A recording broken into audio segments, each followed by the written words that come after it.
Hey, what is up guys? Welcome back to the channel and welcome back to Polyphony's absolutely neglected child, which is of course Gran Turismo 7, the game that they do not seem to really care about. Now there's actually some news going off in the world of GT7 as of late. I'm probably a bit late to this one. Originally it kind of got leaked in an article, but it is all official now.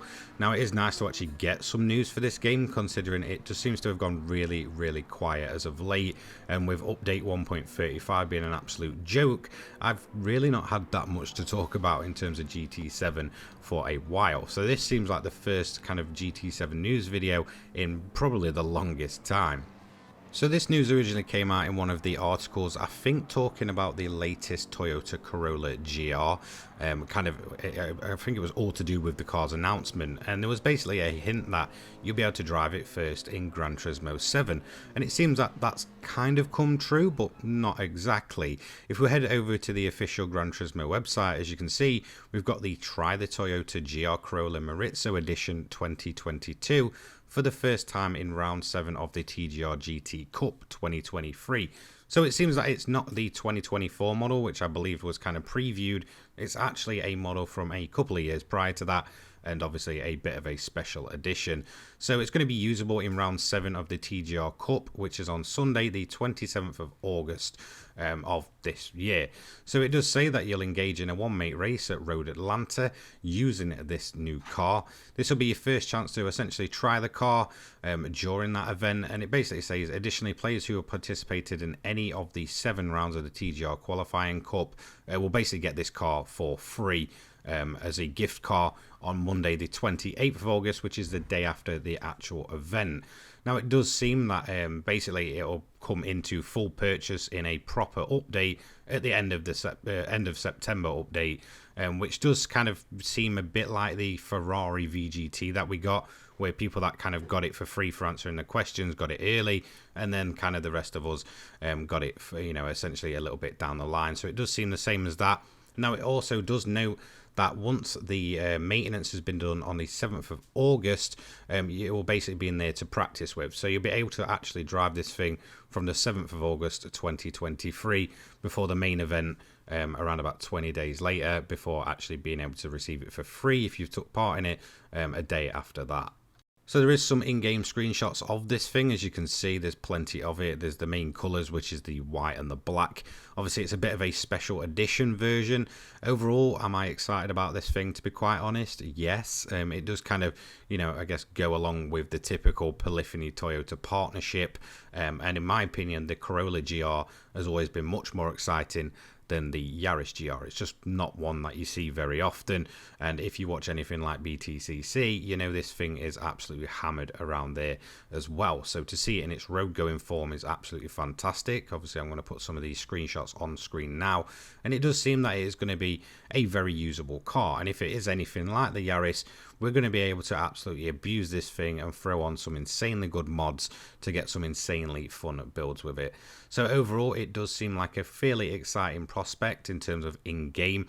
There's a lot of people, I'm kind of seeing mixed reactions a lot, you know, online, especially on the likes of Facebook and such, where everybody likes a good whinge, basically saying, you know, we don't need any more Toyotas. Well, it's kind of tough tits, to be quite honest, because Polyphony have obviously got this deal going with Toyota. It's been that way for a fair few years now, and it kind of makes sense that we get some new Toyotas down the line, or some exclusive Toyotas, considering their partnership. So overall, I'm fairly excited about it. Like I said, for me personally, I've always preferred it over the Yaris. I just think it's a lot more unique and it's a much more rarer sight.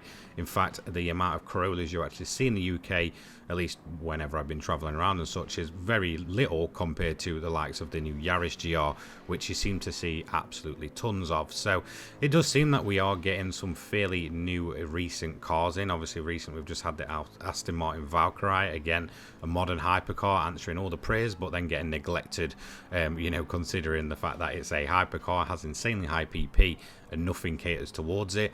Now this one kind of makes more sense and should be more usable.